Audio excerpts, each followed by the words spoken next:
Hi there, I'm Violet Van Hees and this is Grow Your Movement Freedom. Welcome.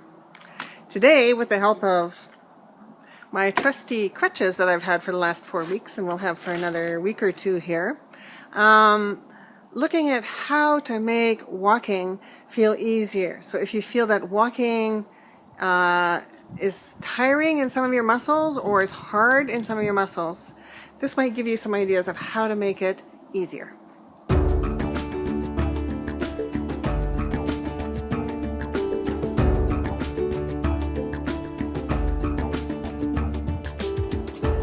So we are upright animals, clearly.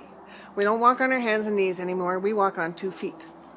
And part of what's happened for us is that as we came up onto 2 feet, we learned how to line up through our center line of our spine and the center of our body so that we could get locomotion around that center line. And if we are well lined up with that center line and able to move around close to that center line, movement feels easier. But if we're bent over or some part of us is sticking out to the side or we're moving in a way where we move outside of that center line, then movement becomes harder and we end up using our muscles more instead of being right stacked up over top of the column of bone that's in us that can help make movement easier. So I'm going to show you some examples here which became really clear to me over the last 4 weeks as I learned how to use crutches. This was new for me, and there's certain things that were certainly easier and certain things that were a lot harder. And they do translate into other ways of moving even without crutches. But I want to demonstrate them with crutches so that you can see them. So the first one is getting around on 2 crutches and 2 feet hopping along. And one of the things I found is that if I hunch over, like a lot of us do when you walk, like we're walking here, we're folded forward, or we're leaning over ourselves where we kind of collapse in ourselves, that's really hard on the muscles.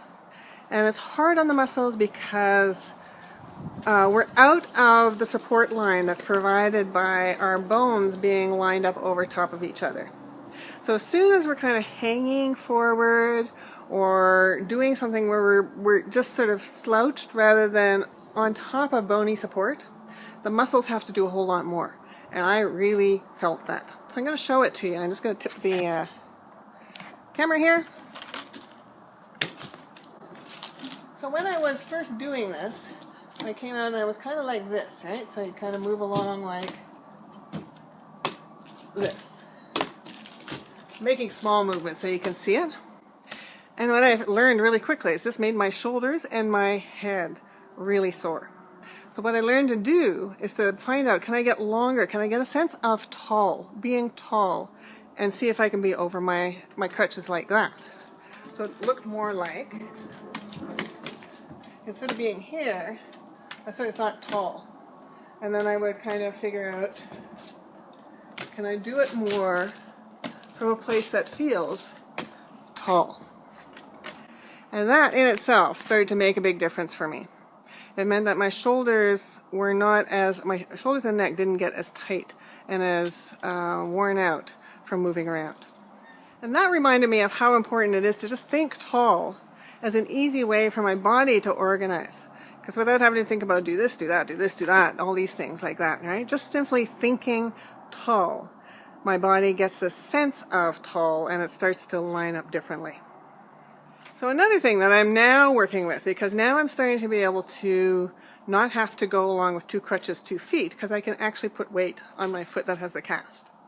And I'm starting to be able to almost like walk. So I'm able to move a crutch, move another crutch, move a crutch.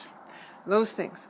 And as I started to do that, I was paying attention to another thing about walking, which is that if I can spiral around my center line, so if I can spiral a little bit where my hips might go one way and my ribs go the other, it's like cross-country skiing or a runner or something like that, where one arm reaches forward with the opposite leg, then that feels much easier.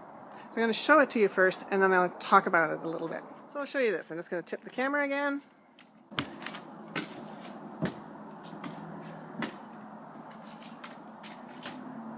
So I first started doing it like this, and then I started to give it a little more swing.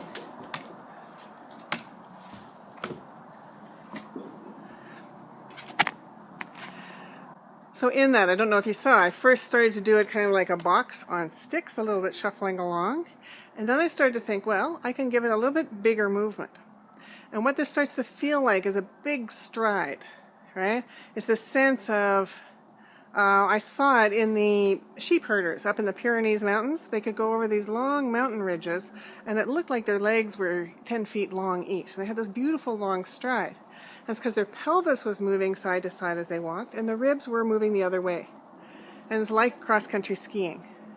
And what that kind of movement, that nice big swinging movement does, is it starts to use the muscles inside your torso a little bit. It loads and unloads those muscles. So you can add some useful movement and power from the center muscles in your body, which are big muscles. It also adds length without adding any strain to muscles, because if your pelvis turns sideways, your stride becomes the width of your pelvis longer, right? So you start to get a longer stride. So it's a little bit like runway, women on the runway, but it's different from that too in a really important way, which is another way of making something easier. So this is the difference. I'll show you first, and then we'll talk about it.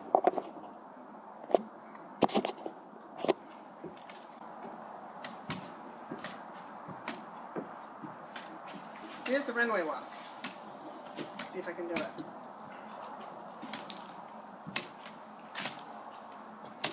Right?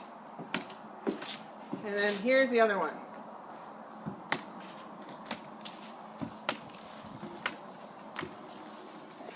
So I don't know if you could see the big difference in there, but one of the really big differences is in the efficient walk, I'm moving all my body in the line of movement, in the line of where I'm going, the direction in which I'm going, and I stay over top of my feet.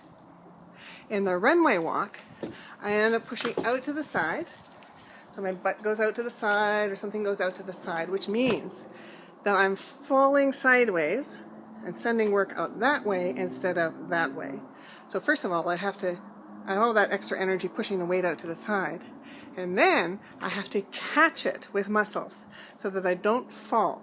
So I have all these muscles working on the outside of my leg, on the outside of my body, on the inside over here to counterbalance it, in the legs, through the joints, all the way through, that are working extra to catch that work, try bring it into the center so they can move forward, right? Or shift to the other side. Now this side-to-side thing is a lot more common than people think. You'll see it in anybody that walks like this. You know, if you see somebody walking down the street and they look a little bit like this, every time they take one of these steps, they have to catch themselves, send their work back the other way, catch themselves, send the work back the other way. That's wasted energy. It means that your muscles are busy doing something that's not moving you forward. It's just keeping you from falling sideways. And even just being further from the center line is less efficient, and you'll see that in figure skaters, for example. When a figure skater starts in a spin, they'll often start with their arms out wide, and then as they bring their arms in closer to themselves, they spin faster and faster and faster. So they're taking the same amount of force that's happening in their spin, but that force can move them faster as their arms come closer to the center, because it's a lot more efficient to move your weight around in space when it's close to the center line than when it's far out. So go have some fun and go exploring. Try out some fun stuff with your walking or your running. See what it's like to sort of push something out to the side and see if that's familiar and what it does to your sense of how easy it is to move. And maybe play with the idea of feeling tall. What does it feel like when you feel tall or you think tall instead of, you can even think schlumped and then think tall, and notice the difference. Which one works better, feels better, does stuff better for you? And then also you can work with the idea of finding your center line, moving closer to your center line, and see if that makes a difference. And basically, if I found that working with images or an idea like think tall is plenty for your body to respond and to do something really good. And it often works better than sort of technical thinking of do this, do that, do this, do that. So see whether even just working with an image works and helps for you.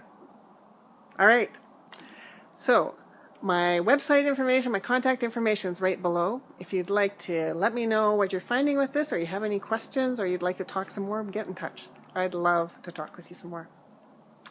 And go have some fun exploring. And we'll see you next time. Thanks. Bye-bye.